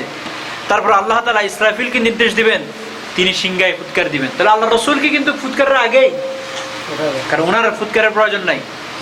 সুবহানাল্লাহ। তারপর সকল মানুষ বিবস্ত্র অবস্থায় জীবিত হবে, সবাই খালি পায়ে, পায়েও কিছু থাকবে না, তাদের প্রতিপালকের দিকে ছুটতে থাকবে। এই কথা শুনে হযরত মা আয়েশা সিদ্দিকা রাদিয়াল্লাহু আনহা জিজ্ঞাসা করছেন রাসূল সাল্লাল্লাহু আলাইহি ওয়াসাল্লামকে যে এটা কেমন কথা, সবাই উলঙ্গ থাকবে। সামনে এক হাদিসে আসতেছে এরপর সবাই একটি বিশাল প্রান্তরে প্রায় 70 বছর দাঁড়িয়ে থাকবে। কত বছর? 70 বছর। আল্লাহ তাদের দিকে ফিরেও তাকাবেন না, তাদের কোনো বিচারও করবেন না, বন্ধ হয়ে থাকবে সবকিছু, সব জাস্ট নীরবতা। নীরবতা পালন তো আমরা এখান থেকে প্র্যাকটিস করতেছি না, কাজে লাগবে দেখা যায়। মানুষ কাঁদতে থাকবে, কাঁদতে কাঁদতে অশ্রুর পরিবর্তে অশ্রু শেষ হয়ে রক্ত ঝরবে, যে বিচারের জন্য শুধু। এত বেশি ঘামতে থাকবে মানুষ যে কারো কারো ঘাম মুখ পর্যন্ত পুষে যাবে। অপেক্ষা করতেছে তো, অপেক্ষার সময় দেখবেন আপনি ঘামাইয়া যাবেন। জিন, ইনসান, অন্যান্য সকল প্রাণী সমবেত হলে আকাশে তীব্র পদধ্বনি শুনতে পাবে। তারা তাতে খুব ভয় পেয়ে যাবে যে কি জানি হচ্ছে। এরপর আকাশ বিদীর্ণ হবে এবং প্রথম আকাশের ফেরেশতারা নেমে আসবে ও সারিবদ্ধ হয়ে দাঁড়াবে। মানুষ তাদেরকে জিজ্ঞাসা করবে, আপনারা কে? আপনারা কি জন্য, কি হিসাবে নির্দেশ নিয়ে এসেছেন? তারা কোনো কথা বলবে না। এভাবে দ্বিতীয় আকাশের ফেরেশতারা সারিবদ্ধ হয়ে নেমে আসবে, তৃতীয় আকাশের নেমে আসবে, চতুর্থ আকাশের ফেরেশতারা নেমে আসবে, পঞ্চম, এভাবে সপ্তম পর্যন্ত আসবে। দুনিয়াবাসী 84 সবাই দাঁড়াবে। আব্দুল্লাহ ইবনে উমর রাদিয়াল্লাহু আনহু বলেন, নবী করিম সাল্লাল্লাহু আলাইহি ওয়াসাল্লাম বলেন, মানুষকে কিয়ামতের দিবসে যখন বিবস্ত্র অবস্থায় দাঁড়ানো করা হবে, নগ্ন অবস্থায় দাঁড়া করানো হবে, তখন তারা এরকম অবস্থায় দাঁড়াবে যেরকম মায়ের পেট থেকে তারা প্রসব হয়েছে। একদম ওই ড্রেস, পায়ে জুতা ছিল যখন আসছিলেন, জুতা ছিল না তো না, এখন তো আমরা ব্র্যান্ডিং জুতা পরতেছি, কোনো অসুবিধা নাই। আল্লাহ তাআলা যেন আমাদেরকে কাল ময়দানে মাহশারের হিসাবটা যেন সহজ করে দেয়, সেখানেও দাঁড়াইতে হবে এরকম। এই হাদিসটা শুনে মা আয়েশা বলেন, ইয়া রাসূলুল্লাহ, সবাই উলঙ্গ? সবাই। তো বলে, যেটা কেমন দেখা যাবে, এটা কেমন হবে? তখন উনি বললেন, কি লজ্জার বিষয় এটা কিভাবে হবে? একে অপরের দিকে তাকিয়ে থাকলে কেমন দেখা যাবে? রাসূলুল্লাহ আকরাম সাল্লাল্লাহু আলাইহি ওয়াসাল্লাম ওনার কাঁধে হাত লাগালেন। মা আয়েশা সিদ্দিকা রাদিয়াল্লাহু তাআলা আনহার কাঁধে হাত লাগাইয়া বললেন, হে আবু কুহাফার নাতনি। আবু কুহাফা হলেন ওনার নানার নাম, বুঝছেন নি, বা দাদার নাম। তো বললো যে, শুনো, তা ঘুরে নিজের স্ত্রী না বলিয়া, হে আবু কুহাফার নাতনি, শুনো একটুখানি কথা। সেদিন মানুষ একে অপরের দিকে তাকানোর ফুরসতই পাবে না, সুযোগই পাবে না। 40 বছর এক দৃষ্টিতে আকাশের দিকে তাকিয়ে থাকবে, খাবে না, পানাহার করবে না। ঘাম ঝরে ঝরে উঠতে কারো পা পর্যন্ত, পা থেকে কারো নাক পর্যন্ত, কারো কপাল পর্যন্ত, কারো ঘাড় পর্যন্ত পৌঁছে যাবে। এভাবে দাঁড়ায় থাকবে। তখন আল্লাহ তাআলা এক ঘোষণাকারীকে নির্দেশ দিবেন, যে ঘোষণা করবে, অমুকের ছেলে অমুক কোথায়? মানুষ তখন চোখ তুলে দেখবে, আর ঘোষণাকারী তখন চলে যাবে। লোকটি যখন রব্বুল আলামিনের সামনে দাঁড়াবে, একজনকে ডাক দিবে, তখন বলা হবে, এই ব্যক্তির জুলুমের দাবিদার কোথায়? বিচার শুরু হবে। একজন ব্যক্তির, প্রথমে একজন জালেমের বিচার করবে, তারপরে এক একজন করে ডাকা হবে এবং তার নেকি নিয়ে সে মজলুম, অত্যাচার বলবে যে আমার উপরে অত্যাচার করছে, বলে যে ঠিক আছে, তোমার সব দিয়া দাও। এভাবে প্রথম জালেমের বিচার করা হবে, কিন্তু প্রথম বিচার। তো দিতে দিতে দেখবে যে ওই জালেমের আর কোনো সওয়াবে নাই, ভালো কাজ নাই, কারণ জালেমরা ভালো কাজও করে। এক পাশে মানুষ মারে, আর এক পাশে দেখবেন ফকির খাওয়ার, বিরাট লম্বা, এই মাত্র তার নির্দেশে 2 জন হত্যা হয়ে গেছে, এখানে লঙ্গরখানা হয়ে গেছে, 300 লোককে খাওয়াচ্ছে। বহু লোক আছে বাইরে অত্যাচার করে আসছে, মসজিদে আসে $100 ডোনেশন দিচ্ছে, বাইরে হক মেরে আসছে, আর মসজিদে এই। তো একটা সময় দেখা গেছে তার কোনো নেকি নাই, তখন বলা হবে তোমাদের সমস্ত গুনাহ তার উপর দিয়ে দাও, সমস্ত গুনাহ এই জালেমের কাঁধে দিয়ে তারপরে তারা মুক্তি পাবে। এরপরে জালেমকে বলা হবে, এখন তুমি যাও, তোমার ঠিকানা জাহান্নামে, এর কোনো বিচারের প্রয়োজন নেই। সেই দিন নৈকট্যশীল ফেরেশতা, নবী, রাসূল, শহীদ সবাই, একদম সবাই কোনো কঠিন শাস্তির কারণে ধারণা করবে যে আল্লাহ যাকে রক্ষা করবেন তার নেকি দ্বারায় কেউ রক্ষা পাবে না, একমাত্র আল্লাহ যাকে রক্ষা করবেন সে রক্ষা পাবে। হযরত মুআয ইবনে জাবাল রাদিয়াল্লাহু তাআলা আনহু বলেন যে রাসূল আকরাম সাল্লাল্লাহু আলাইহি সাল্লাম বলেন, হাসরের দিন 4টি প্রশ্নের উত্তর না দেওয়া পর্যন্ত কারো পায়ে নড়বে না। নাম্বার 1, যে বয়স সম্পর্কে জিজ্ঞাসা করা হবে। 70টি বছর দিয়েছি, 10 ডেকেড বলতে পারেন, বা 7টা ডেকেড দিয়েছি তোমাকে, কোথায় কাটাইছো এগুলো? কোথায়? আমার ঘরে না খেলা ঘরে, তাসের ঘরে না তুষের ঘরে, সেগুলোর হিসাব দাও। 2 নম্বর, শরীর সম্পর্কে, এত সুন্দর একটা শরীর দিয়েছি, হাসপাতালে অনেক ভাই আছে, যাইয়া দেখেন, এখন যারা বুঝবেন নিজের ফাংশনটা চলছে, কি সুন্দর আপনার প্রত্যেকটা ফুসফুসে কাজ করতেছে, সেকেন্ডে করতেছে, কার্বন ডাইঅক্সাইড ছেড়ে দিচ্ছে, ভালো বাতাসটা নিচ্ছে, অক্সিজেনটা নিচ্ছে। যাই হোক, সেটা কোথায় লাগাইছো? সেটার বাহাদুরি দিয়ে বাইরে সিনেমা হলে কাটাইছো, না আমার ইবাদতে কাটাইছো? ইলম অর্জন করেছো, সে অনুযায়ী আমল করছো, সম্পদ তোমাকে অনেক দিয়েছি, তোমার থেকে শিক্ষিত পিএইচডি ওরা লোকরা আমি এত সম্পদ দিই নাই, তুমি বক কলম সিগনেচার করতে পারতো না, টিপসই মারতা, তোমাকে আমি মিলিয়নার বানাই দিয়েছি, কোথায় কাটাইছো শুনি? এটা তোমার যোগ্যতার বলে ছিল না, আমি আল্লাহ দিয়েছি বলে তুমি পারছো। বয়স, স্বাস্থ্য, জ্ঞান এবং সম্পদ, এই চারটা জিনিসের কি করা হবে? হিসাব নেওয়া হবে। হযরত ইকরিমা রাদিয়াল্লাহু আনহু বলেন, কিয়ামতের দিবসে পিতা তার পুত্রকে জাপটে ধরবে, বলবে যে আমাকে একটা নেকি দাও, পুত্র দিবে না, দিবে না, কারণ প্রত্যেকে নিজের সম্পর্কে বলবে ইয়া নাফসি ইয়া নাফসি। এরপর লম্বা চড়া কথা, অবস্থা এরকম হবে যে বিচার কাজ শুরু করার জন্য সুপারিশ করতে হবে আল্লাহর কাছে। একটা সুপারিশে আয়াত আসতেছে সামনে, এই জন্য এই কথাটা আমি নিয়ে আসছি। সুপারিশ করার জন্য কেউ রাজি হবে না, সবাই হযরত আদম আলাইহিস সালাতু ওয়াস সালামের কাছে যাবে। আদম আলাইহিস সালাম বলবে না, আমি যাব না, কারণ আমি জান্নাতে ওয়াদা ঠিক রাখতে পারি নাই, তোমরা বরঞ্চ নূর কাছে যাও। সবাই নূর কাছে আসবে, নূহ আলাইহিস সালাম বলবো আমি তো বলছি যে আল্লাহ একজনকে বাকি রাখবো না এই জমিনে, সবাইকে ধ্বংস করে দাও, সবাইকে ধ্বংস করে দাও। সূরা নূহ পড়বেন 29 নম্বর পারায়, সেখানে দেখবেন ওনার বদদোয়াটা আমাদের আল্লাহ রাসূল কি ছিল? পাহাড় বললো যে আপনি আমাদেরকে বলেন এই তায়েফের সিঁড়িটাকে দুটা পাহাড়ের মাঝখানে কি করবে, এমন করব, একসাথে করে একটা ঘষা দিব শুধু এভাবে। আমরা যখন মশাকে ওয়ালের মধ্যে মেরে এমনি টানি না, এরপরে সেই পেইন্ট কালার হয়ে যায়, পেইন্টের সাথে তার সত্তা মিলে যায়, আর কোনো এখানে নতুন কিছু থাকে না। পাহাড় বললো যে দুইটা পাহাড় একসাথে করে, ফেরেশতা আসে বললো, অফার করলো, আপনার একসাথে করে ছেড়ে দিব না, ঘষা দিব শুধু। পরের সময় এখানে সিটি ছিল যে কেউ বুঝবো না যে একটা সিটি, একটা জনপদ ছিল। আল্লাহ রাসূল বলছে নো। তো নূহ আলাইহিস সালাম, আমি তখন যে বদদোয়া করেছি আমার দ্বারা হবে না, তোমরা মূসার কাছে যাও। মূসা আলাইহিস সালাম বলবেন আমার দুই একটা আছে, আমি তো এক লোককে জিন্দাই মেরে ফেলছি, তোমরা বরং ঈসার কাছে যাও। ঈসা আলাইহিস সালাম বলবে আমি তো অনেক কাজ যাই করেছি, আমার মৃত্যুর পরে এরা যে কাজ করেছে আমাকে নিয়ে খোদাই বানাই দিয়েছে, শিরকের তো একটা বড় ভূমিকা আমার নামের উপর দিয়ে হয়েছে, তোমরা বরঞ্চ তোমাদেরকে একটা প্রশ্ন করি। হযরত ঈসা আলাইহিস সালাম বলবেন, সংক্ষেপে যাচ্ছি যেহেতু আমার সাবজেক্ট আছে সামনে, যে তোমরা বলো যদি কোনো চিঠি কেউ লিখে মোহর মেরে দেওয়া হয় তো এই মোহর কেউ কি আর খোলে? বলে যে না, বলে যে নবুয়তের মোহর মারা হয়েছে সাইয়্যিদুল আম্বিয়া রাসূল আকরাম সাল্লাল্লাহু আলাইহি সাল্লামের মাধ্যমে, তোমরা ওনার কাছে যাও, তোমরা ওনার কাছে যাও। তখন রাসূল আকরাম সাল্লাল্লাহু আলাইহি সাল্লামের কাছে সবাই আসবে। আসার পরে অনুমতি, উনি বলেন যখন ওনার কাছে আসবে উনি বলবেন ইয়াস, আমি গর্ব করে বলতেছি না, সাইয়্যিদুল, আমি হলাম এই জগৎবাসীর যত পৃথিবীতে যত মানুষ আছে, মানবকুল আছে, তাদের সর্দার, এবং আমি ইনশাআল্লাহ শাফাআত করব। উনি সুপারিশ করার জন্য যাবেন আল্লাহর দরবারে, এরপর সুপারিশ করবেন, এরপর বিচার কার্য শুরু হবে। প্রথম জান্নাতে যাবেন আল্লাহর রাসূল, যে প্রথম সেজদা দিবেন, সেজদা দিয়েই প্রথম উনি জান্নাতে, সেজদা দিয়ে প্রথম উনি সুপারিশ করা শুরু করবেন সিজদার মধ্যে। হাদিসে পাকে রাসূলুল্লাহ সাল্লাল্লাহু আলাইহি ওয়াসাল্লাম বলেন, যার অন্তরে যাররা পরিমাণ ঈমান থাকবে, ইনশাআল্লাহ ওই দিন আমি সুপারিশ এমন ভাবে করতে থাকবো যে আমার ওই সুপারিশের পরে যাররা পরিমাণ ঈমান যার মধ্যে যাবে সেও জান্নাতি হবে। হয়তো কিছু শাস্তি পাইতে পারে, কিন্তু আমার সুপারিশ তার পর্যন্ত থাকবে। সুবহানাল্লাহ। অনেক লম্বা, আমি একটু ছোট করে বলে ফেললাম। সুপারিশ দরজা খোলা হবে, সামনে আয়াতে আসতেছে সুপারিশের কথা, এই জন্য বললাম। জান্নাতের একটুখানি অবস্থান বললাম। হাশরের ময়দানে জান্নাতীদেরকে নেওয়া হবে কিভাবে, আর জাহান্নামীদেরকে কিভাবে নেওয়া হবে, এই চিত্রের জন্য একটুখানি জাহান্নামীদের কথাও আলোচনা করতে যাই। হাশরের চিত্রটা বললাম, এই ধরনের একটা চিত্র হবে সেদিন। ওয়ানাহশুরুহুম ইয়াওমাল কিয়ামাতি ওয়ানাসুকুল মুজরিমিনা, আমি মুজরিমিনদেরকে, বাবা যাদেরকে সেদিন হাঁকায় নিয়ে যাব, যেরকম উটকে পিছন থেকে হাঁকানো হয়, ধাক্কায় নিয়ে জাহান্নামে ফেলে দেব। ইয়া আল্লাহ, লা ইয়ামলিকুনা শাফাআ, এরপরের আয়াত, সেদিন কেউ সুপারিশ করার কোনো কি হবে না, মালিক হবে না। আজকে তো মামু ভাগ্নের কাজ চলে, এই সুপারিশের কথা বলতে যাই বললাম, সেদিন একমাত্র সুপারিশ কে শুরু করবেন? রাসূল আকরাম সাল্লাল্লাহু আলাইহি সাল্লাম, উনি সুপারিশ প্রথম করবেন। উনার সুপারিশের মাধ্যমে বিচার কার্য শুরু হবে, উনার সুপারিশের মাধ্যমে ইনশাআল্লাহ আমরা জান্নাতে যাওয়ার সুযোগ হবে আমাদের। উনার সুপারিশ ছাড়া আমাদের জান্নাত নাই। এই জন্য আল্লাহ রাসূল সাল্লাল্লাহু আলাইহি ওয়াসাল্লাম বেশি বেশি দরুদ পড়ার চেষ্টা করি, এই নিয়তে আল্লাহ উনার সুপারিশটা আমার জন্যও করে দাও।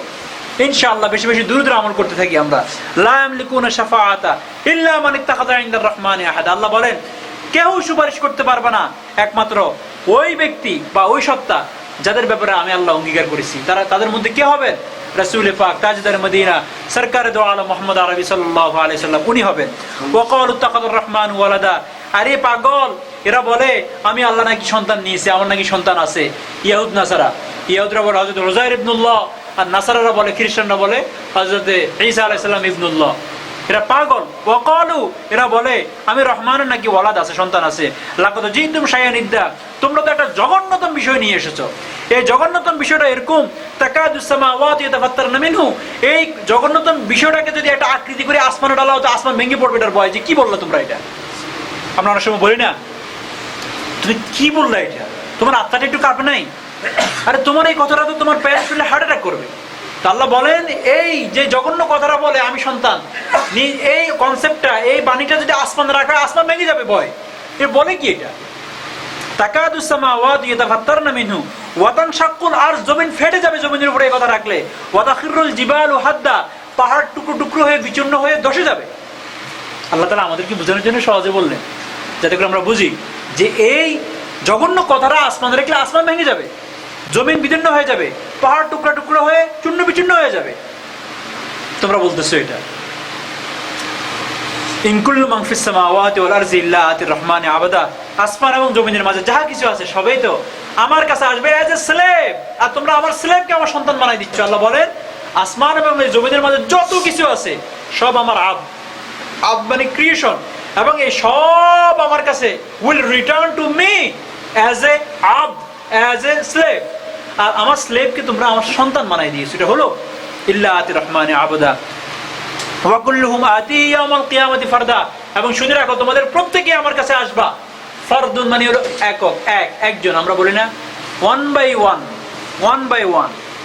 ওয়ান, না সেখানে আপনার কিংডম থাকবে, না সেখানে আমরা বলি কি খবর দে বাহিনী রে, ওই খবর দে বাহিনী আসবে না, এই হ্যাংলা পাতলা মাস্তানি করে। তো আমরা বলি না যে বক্কি নাচে খুঁটির জোরে, তাই না?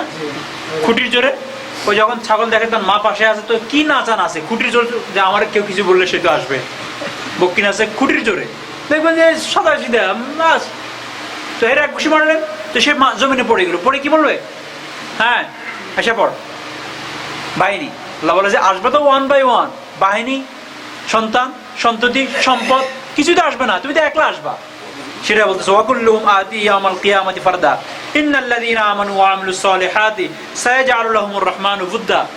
মক্কাবাসী যে সমস্ত মুমিন বান্দারা আছে এদের দিকে দৃষ্টিপাত করে আল্লাহ তাআলা এই আয়াতটা বলতেছেন, নিশ্চয় যারা ঈমানদার, যারা সৎ কাজ করে, সায়াজআলু লাহুর রহমানু বুদ্দা, নিকটে আল্লাহ তাআলা এই জমিনবাসী সবার মনে তাদের জন্য মহব্বত সৃষ্টি করে দিবেন। এটা কি জন্য বলছে? মক্কার কাফেরদের ব্যাপারে আলোচনা চলতেছে। তো কনসেপ্টটা কি হলো? আল্লাহ তাআলা এদেরকে জাহান্নামে কষ্ট দিবে, আল্লাহ তাআলা তাদেরকে হাসরের ময়দানে কষ্ট দিবে। পৃথিবীর কষ্টের কোনো কথা বলছে এখানে? বলে নাই। তো মক্কার নির্যাতিত মুসলমানদের মনে একটা দুঃখ না যে নগদ তো কিছু হলো না, আল্লাহ এই নগদ তো কিছু দেখলাম না।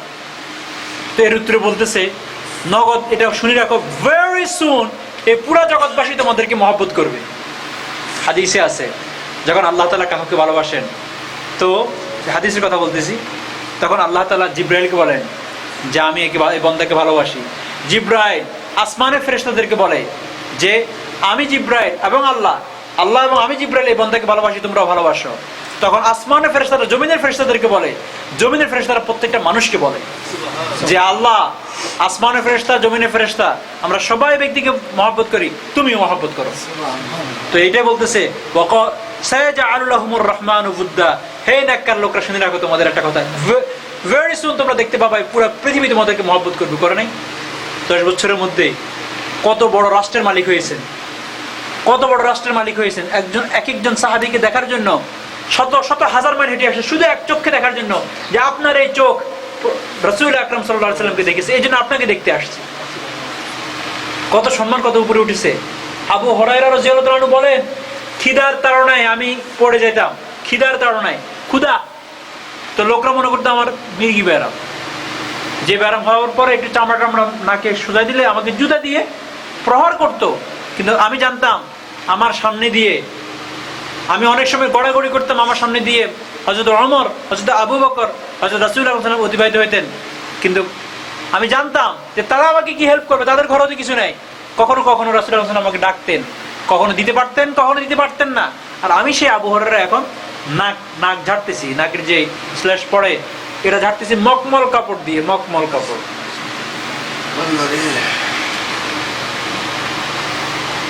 কতদিন লাগছে? খুব বেশি দিন না। সাহাবীরা এটাও বলা শুরু করছে যে আল্লাহ এমন কিনা, আমরা তো এমন কোনো আমল করে নাই যে সামান্য কটুক যে করেছি ওটার কোনো পাওনা এখানে দিয়ে দিচ্ছ, আর কি কিছু পাবো না ওখানে? তারা রিগ্রেট করতেন অনেক সময়। তা আল্লাহ তাআলা বলেন মক্কার কাফেরদেরকে, নিকটেই এই জগৎবাসী তোমাদেরকে মহব্বত করা শুরু করবে। ফাইন্নামা ইয়াসসারনাহু বিলিসানিকা লিতুবাশশিরা বিহিল মুত্তাকিনা ওয়া তুনযিরা বিহি কওমান লুদ্দা। হে প্রফেটকে বলতেছেন, হে আমার হাবিব, আমি আপনার জবানের মাধ্যমে কোরআনকে সহজ করে দিয়েছি। মানে কোরআনকে আমি হিব্রু ভাষায় নাজিল করি নাই, কোরআনকে আমি ইংলিশ ভাষায় নাজিল করি নাই, আমি আরবি ভাষায় নাজিল করেছি। এবং যারা আপনার সামনে বসাবাসী তারাও আরবি, এবং আরবি সাহিত্যের মাধ্যমে যে কথা যেভাবে বললে শুনতে তারা বুঝবে সেভাবে আমি সহজ করে এই কোরআনকে ডিজাইন করেছি। কি জন্য? লিতুবাশশিরা বিহিল মুত্তাকিন, তাদেরকে মুত্তাকিনদের সুসংবাদ শোনাতে পারেন। ওয়া তুনযিরা বিহি কওমান লুদ্দা, আর যারা নাকি ঝগড়াটে, যারা নাকি আপনার পেছালো বা দাম্ভিক নাস্তিক, তাদেরকে আপনি ভীতি প্রদর্শন করতে পারেন। দেখো তোমাদেরকে আমি ভয় দেখাতে পারবো, আর কিছু করতে পারবো না। ভয় হলো এই, ওই যে বললাম কোরআনে বলতেছি কি 70 গজ শিকল হবে, এভাবে গলার মধ্যে আটকে সোজা টানিয়ে নিয়ে হেসড়ায় নেওয়া হবে। শুধু ভয়গুলো দেখানোর দায়িত্ব আমার। ওয়াকাম্মা আলাকনা ক্বাবলাহুম মিন কারনিন হাল তুহিসসু মিনহুম মিন আহাদিন আও তাসমাউ লাহুম রিকজা। 98 নম্বর আয়াত, সর্বশেষ আয়াতে আল্লাহ তাআলা বলেন যে শুধু তোমাদেরকে একটা জিনিস রিমাইন্ড করতে চাই, তোমরা শুনে রাখো, তোমাদের আগে এই দাম্ভিকতা করে এই পৃথিবীতে আর বহু লোক গিয়েছে। ওয়াকাম্মা আলাকনা ক্বাবলাহুম মিন কারনিন, তোমাদের পূর্বে কত জনপদের কত গোষ্ঠী এরকম দাম্ভিকতা করেছে, করার পরে তারা চলে গিয়েছে। এখন তোমাদের কাছে একটাই প্রশ্ন আমি আল্লাহ, হাল তুহিসসু মিনহুম মিন আহাদিন, তাদের কাহারও দেখার পাইছো? ইদানিং আরেকটা ফেরা পাওয়া গেছে, জানেন তো, মিশরে আরেকটা ফেরা পাওয়া গেছে বডি। তো তারা তো মমি করে রাখছে না, তো এখন আরো একটা পাওয়া গেছে। অনেকগুলো তো তাদের আছে, তো এত 4000 4500 বছর আগের মমি করা আরো একটা তারা এখন আবিষ্কার করলেন, সেখানে শুধু হাড্ডিগুলো আছে। তো আল্লাহ বলেন, হাল তারা মিন্নুম আহাদা, যাদেরকে অতিবাহিত হয়ে গেছে তাদের কারোর সাথে তোমাদের দেখা হয়েছে জীবিত? কাউকে দেখছো? দেখো না। আচ্ছা, আও তাসমাউ লাহুম রিকসা, ওদের মধ্য থেকে কারো কোনো মৃদু আওয়াজও শোনা গেছে? আর ফিস ফিস করে, ভাই কবরের অবস্থা খুব ভালো আছে, না কাউকে দেখেছো, না কারো কোনো আওয়াজ আর শুনেছো? দেখাও শেষ, আওয়াজও নিস্তব্ধ। তো কি বুঝতেছ?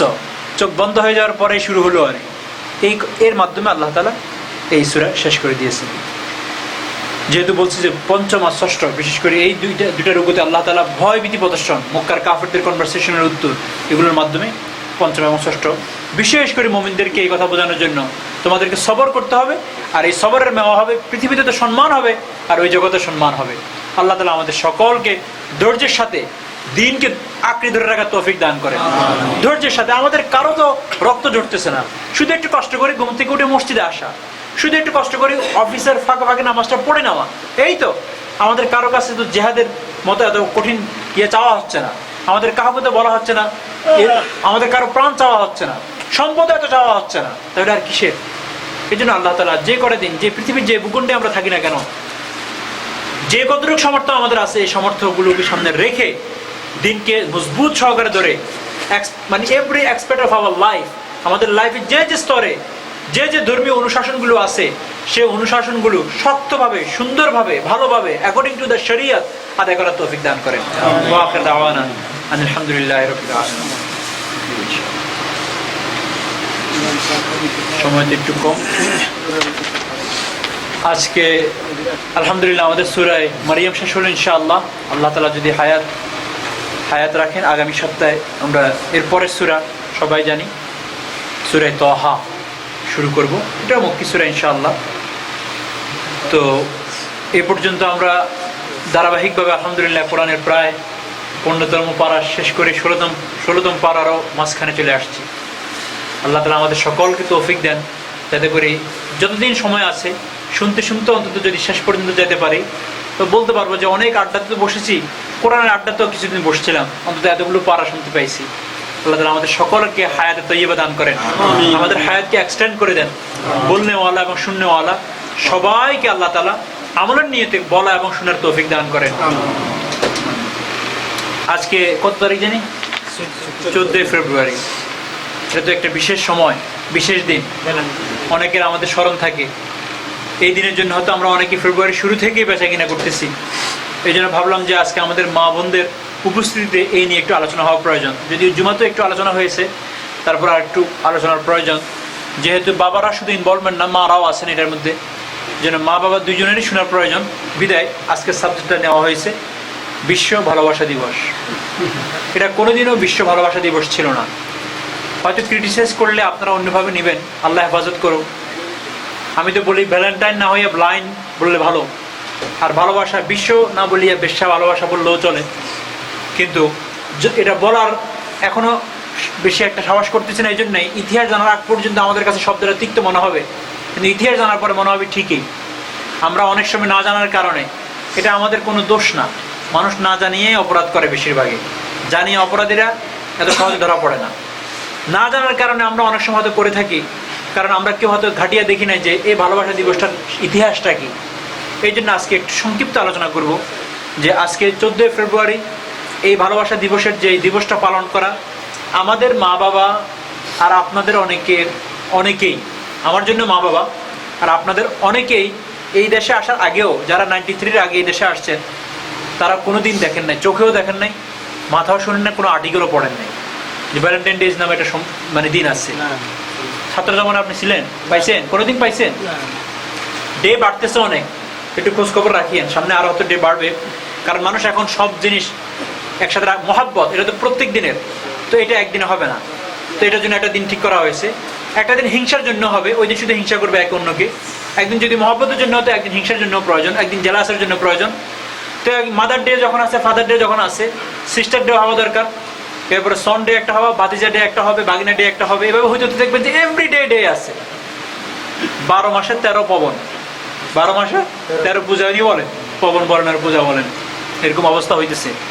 যাই হোক, তো দেখবেন না আমাদের ওই যে মেসি বা ইয়েতে প্রথমে আমাদের ব্ল্যাক ফ্রাইডে ছিল না, তো এটা তো ইদানিং, এখন আবার সাইবার ডেও একটা আছে, সাইবার মানডে কয়, সাইবার মানডে, এটা আবার এক্সটেন্ড হয়। তো এবার সাইবার কদিন পরে ক্লাউড মানডে হইব, এদের পরে আরও কি জানি হইব, আল্লাহ ভালো জানেন।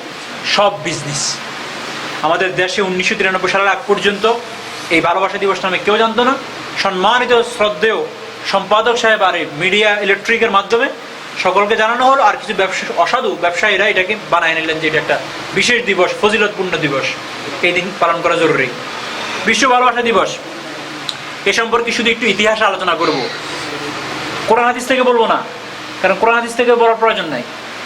এই বিষয় সম্পর্কে সবচেয়ে অথেন্টিক কিতাব, যেটাকে এই পৃথিবীবাসী কোরআনের চেয়েও বেশি বড় সংবিধান মনে করে বা ওহী মনে করে, এবং সেটার একটা লাইনকে মনে করে সংবিধান এবং কনস্টিটিউশন, সেটা হলো এনসাইক্লোপিডিয়া অফ ব্রিটানিকা। সেখান থেকে নেওয়া এই কথাগুলো। এই দিনের বিশ্ব ভালোবাসা বলেন বা ভ্যালেন্টাইন ডেজ বলেন, এর সূত্রপাত নিয়ে কতগুলো ঘটনা একই রকম শোনা যায়, কিন্তু এক একটার এন্ডিং এক এক রকম বা বিগিনিং এক এক রকম। এটা যে কোনো ঘটনার ক্ষেত্রে হইতে পারে। যেমন একটা লোক যদি জ্যাকসন হাইটস ইন্তেকাল মারা যায় অ্যাক্সিডেন্ট করে, তো সে মারা গেল 73rd and 37, মারা যাওয়ার 20 মিনিট পরে তাকে নিয়ে যাওয়া হয়েছে এলমাস্টে। তো আসলে মারাটা সে এখানে যায় না, ওখানে যাওয়ার পরে তার দম চলে গিয়েছে। এরপরে এলমাস থেকে তাকে রিলিজ করার পর তার বাসায় নিয়ে আসা হয়েছে। তো এখন কোনো একজন তার 20 বছর পরে তার ইতিহাস বলতেছে যে লোকটা মারা গেছে আমেরিকাতে। তো একজন এখান থেকে শুরু করছে আমেরিকা থেকে, আরেকজন বললো না উনি আমেরিকাতে না, আমেরিকার এলমাস্ট এরিয়াতে। আরেকজন বললো শুধু এলমাস্ট এরিয়াতে না, এলমাস্ট হসপিটালে মারা গিয়েছে। আরেকজন বললো তোমরা তো জানোই না। এই ঘটনাটা ঘটছে কিন্তু একটা স্ট্রিটে 37 and 73, অর্থাৎ কেউ অনেক গভীরে যাচ্ছে, কেউ ঘটনাটা আর দূর থেকে শুরু করে, কিন্তু রুট কজ একই রকম। এটা হলো বক্তার বলা অনুযায়ী। তো ঠিক এই ভালোবাসা দিবস সম্পর্কে আলোচনা যেগুলো শোনা যায়, সেগুলো ডিপ গোড়াটা একই, কিন্তু এক একজনে এটার আলোচনাটা শুরু করে কেউ আর্লিয়ার থেকে, কেউ আরও গভীর থেকে, এভাবে। তো 4 থেকে 5টা গল্প পাওয়া যায়। 1 নম্বর, রোম। এতটুকু সত্য যে এটা রোম থেকে শুরু হয়েছে, এটাতে সবাই একমত। এবং আপনারা সবাই জানেন যে রোমের আদি ধর্ম ছিল মাইথোলজি, মানে হলো মূর্তি পূজা, আগুন পূজা করা, মূর্তি পূজা করা, হিন্দু ধর্মটা যা যা আছে এরকম। তো ইভেন এরা নারী পূজাও করত, ওদের কাছে নারীর কোনো পাত্তাও ছিল না, আবার নারীর পূজাও করত। তো এদের দ্বিতীয় সম্রাট ক্লডিয়াস, যার নাম ছিল, তার আমলে একজন ধর্মযাজক ছিল যার নাম ছিল সেন্ট ভ্যালেন্টাইন। ওই সময় কিছু আস্তিত্ব ছিল। তো এই ব্যক্তির একটা অভ্যাস ছিল শিশুপ্রেমিক এবং ফিস সবখানে শান্তির বাণী পৌঁছানোর জন্য, আর একটু প্রেম প্রেম আদান প্রদানের তার অভ্যাস ছিল ভালো, এবং সামাজিক ছিল, সদালাপী ছিল, ভালো আলাপ করা, আলাপ আলোচনা করা, বলতে পারে একটা সোশ্যাল ওয়ার্কার ছিল সে। আর এর মাধ্যমে সেই খ্রিস্ট ধর্মের দিকে মানুষকে মানে আনতে আকর্ষণ করতে চাইতো, এটা তার টেকনিক ছিল। তো রোম সম্রাট ছিল বিভিন্ন দেবদেবীর পূজারী, তো তার কাছে এই লোকটাকে আস্তিক্ত অসুবিধা, তো তাকে রাষ্ট্রদ্রোহের মামলা দিয়া জেলখানায় ঢুকালো। কিসের মামলা? রাষ্ট্রদ্রোহী, যে আমার রাষ্ট্রে অসামাজিক কার্যকলাপে লিপ্ত। অসামাজিক কার্যকলাপটা কি? পিসের জন্য কথা বলে, সদালাপি, একটু ধর্মের দিকে ডাকতেছে জন্য। আমাদের দেশ এখন এরকম হয়ে গিয়েছে, যারা কল্যাণকর কাজে আছে তারা জনকল্যাণমূলক কাজে না, তাদেরকে কি বলে যে জননিরাপত্তা আইনের অধীনে তাদেরকে নেওয়া হয়েছে, তাদের কারণ নাকি জননিরাপত্তা আইনের বিঘ্নিত হয়। আজীব অবস্থা। তো ওই আজকে এত পৃথিবীর এত আগ থেকেও দেখেন একই কথা, লোকটা ছিল ভালো, তাকে জননিরাপত্তা আইনে জেলখানায় রাখো গেল। যখন সে জেলখানায় যায় তখনও তার যেহেতু অসংখ্য ভক্তবিন্দু এরা এর সাথে দেখা করতো, সিরকুট পাঠাইতো বিভিন্নভাবে। এরপর একটা সময় তাকে কারারুদ্ধ করার পরে বাধ্য করা হলো যে তুমি খ্রিস্ট ধর্ম ত্যাগ করো। সে বলছে না, আমি ত্যাগ করবো না। প্রত্যাখ্যান করার ফলে 270 খ্রিস্টাব্দে 14 ফেব্রুয়ারিতে তাকে ফাঁসি দেওয়া হয়। সেদিন থেকে এর নাম ভ্যালেন্টাইন ডে। দ্বিতীয় নম্বর গল্প হলো যে সেন্ট ভ্যালেন্টাইনের কাছে কারারুদ্ধ হবার পরে, এখানে ঘটনা এতটুকু, তার কাছে অনেক যুবক যুবতীরা যাইত। এর মধ্যে কারারক্ষীর একটা মেয়ে ছিল অন্ধ, সেও তার সেবা করত।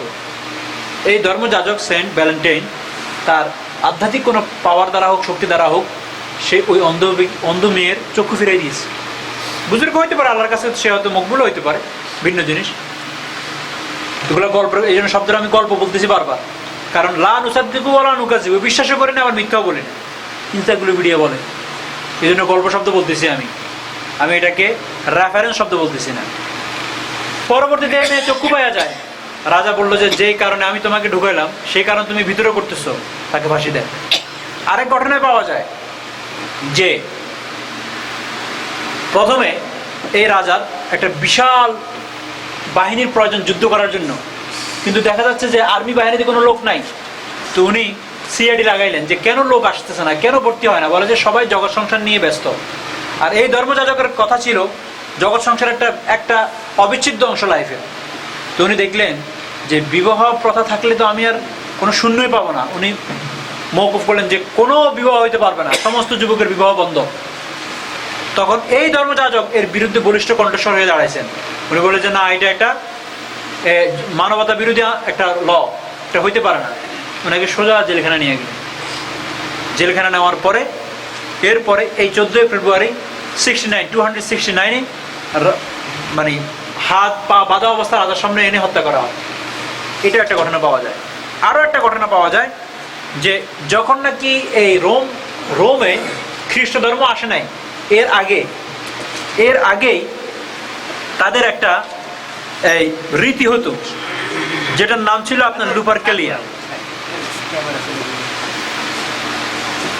এই ফেব্রুয়ারিতে তাদের একটা প্রথা হতো। লুপারকেলিয়ার অর্থ হলো তারা একটা ফিমেল গোটকে জবা করতো, স্যাক্রিফাইস করতো করে, এবং সাথে একটা ডগরও জবা করতো। এর রক্ত দিয়ে 2জন যুবক গোসল করতো। এগুলো সব কিন্তু যখন নাকি তারা মূর্তি পূজারী ছিল তখনের কথা, এখনো পর্যন্ত খ্রিস্ট ধর্ম আসে নাই। করার পরে তারা দুধ দিয়ে আবার গোসল করতো, করে একটা চামড়া চাবুক নিয়ে বাইরে হতো, তাদের সামনে দিয়ে যেই পাস করতো তাদেরকে তারা চাবুক দিয়ে মারতো। আর মেয়েরা চাইতো যে এই চাবুকের বাড়ি আমার উপর লাগুক, লাগলে আমার এই বছরের জন্য আমার মানে আমি হয়ে যাব, কামিয়াব, সফলকাম হওয়ার জন্য এটার বাড়ি খেতে চাইতেন। আরেকটা পাওয়া যাচ্ছে যে শুধু এখানেই শেষ না, যে প্রাচীন রোমে তাদের একটা দেবী ছিল, এই দেবীর নাম ছিল জুনুর। এই জুনুর দেবীর সম্মানে তারা 14 ফেব্রুয়ারি ছুটি পালন করত। করে 15 ফেব্রুয়ারিতে তারা প্রত্যেক মেয়েরা বাটিতে তাদের নাম লিখে রেখে দিত। আর ইয়াং ছেলেরা সেখান থেকে লটারির মাধ্যমে কাগজগুলো উঠে নাম দেখতো, মনে করেন রহিমা বিবি, তো তাকে নিয়ে বাস তারা ওই দিন সারাদিন কাটাইতো। কারো ওই দিন শুধু সারাদিন থাকতো না, এটা পরের বছর পর্যন্ত গড়াইতো, হয়তো যদি বেশি খাটিয়া যায় তো পরের বছর আবার এই অনুষ্ঠানে এটাকে নবায়ন করা হতো, রিনিউ, আবার কাগজ আর নতুন করে উঠাইতে, নতুবা বলতো আই এম ফাইন। এটা ছিল এইভাবে। এখান থেকে এই প্রথা শুরু হয়। যখন নাকি খ্রিস্টানরা রোমকে মানে আপনার দখল করে, তখন তারা দেখলো মানুষের রন্ধ্রে রন্ধ্রে এটা যেভাবে এই প্রথাটা ঢুকছে, এটাকে কোনোভাবে বাইর করা যাবে না, এটাকে কোনোভাবে বাইর করা যাবে না।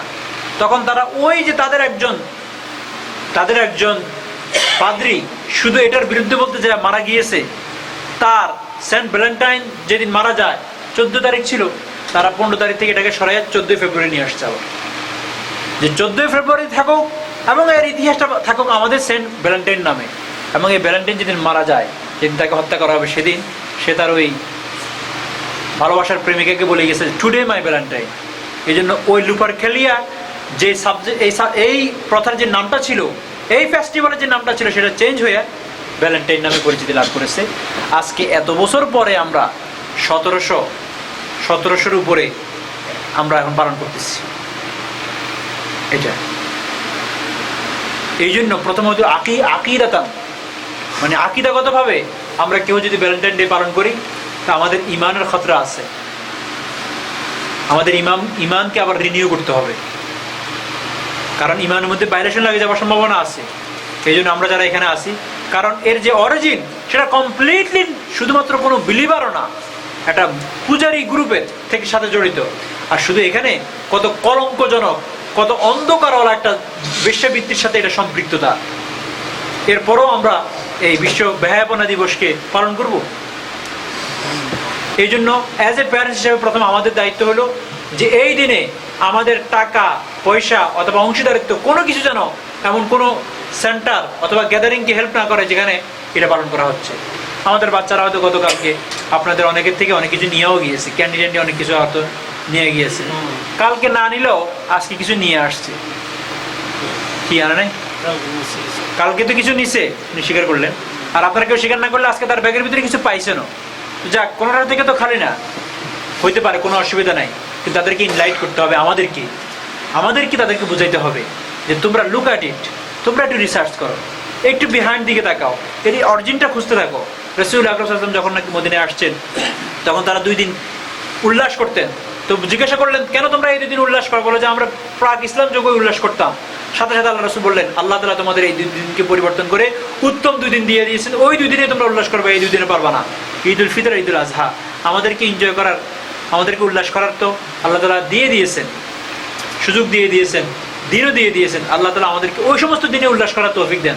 এই ধরনের ভ্যালেন্টাইন ডেজ বলতে আরও যে সমস্ত দিবস যেগুলোর ইতিহাস নন মুসলিমদের হাদিসে আছে যে টাইম আসবে, রাসূল আকরাম সাল্লাল্লাহু আলাইহি ওয়াসাল্লাম বলেন যে যখন নাকি মুসলমান আমার ফলোয়াররা আমাকে যারা অনুসরণ করে, তারা স্টেপ বাই স্টেপ, এই স্টেপ এবং কিউবিট বাই কিউবিট, অর্থাৎ inch by inch non বিলিভারদেরকে follow করবে। এরপর হাদিসের শেষ শব্দটা হলো এরকম, লেজার্ড, বুঝলেন লেজার্ড কাকে বলে? লেজার্ড গুইসাপ না, না গুইসাপ আর টিকটিকিতে একই। বলে যে গুইসাপ যে গর্তে ঢুকবে না, গর্তে, এই গুইসাপের গর্তে একজন নন বিলিভার ঢুকবে, হয়তো তার পেশাব করার প্রয়োজন হতে পারে, তো একটুখানি নিচে ঢুকে পেশাব করার জন্য ঢুকবে। তো একজন মুসলমান দূর থেকে দেখবে আমার ফলোয়ার, সে যায় ওখানে ঢুকে বসবে। এটা মনে হয় ফ্যাশন এখনকার, এটা মনে হয় এখনকার ফ্যাশন, এখানে যেতে একটু বসতে হয়। দেখেন না আমাদের অনেকজনে হাঁটতে মাথাটা উলানো দেখেন না, আবার 3/4 এটা পড়তে দেয়, কি আজীব।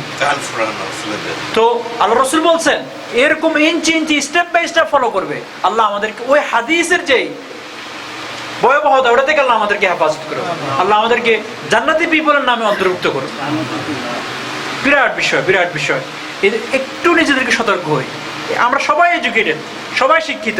এখান থেকে মজলিস শেষ হওয়ার পরে আপনি আর একটু ডিপ তো আমি বললাম না, সবগুলো বিক্ষিপ্ত মানে পুরাটা ব্যাখ্যা সহকারে বলার সময় নাই। আপনি যে একটু সার্চ করেন কথাগুলো কি বলেন, এনসাইক্লোপিডিয়া বলতেছে। ইভেন ব্রিটিশ আর বড় বড় দেশগুলোতে এটা আমদানি হয়েছে অনেক পরে। আমাদের দেশে যেমন 93, এরকম কোনো কোনো দেশে হয়তো 10 বছর আগে, 20 বছর আগে।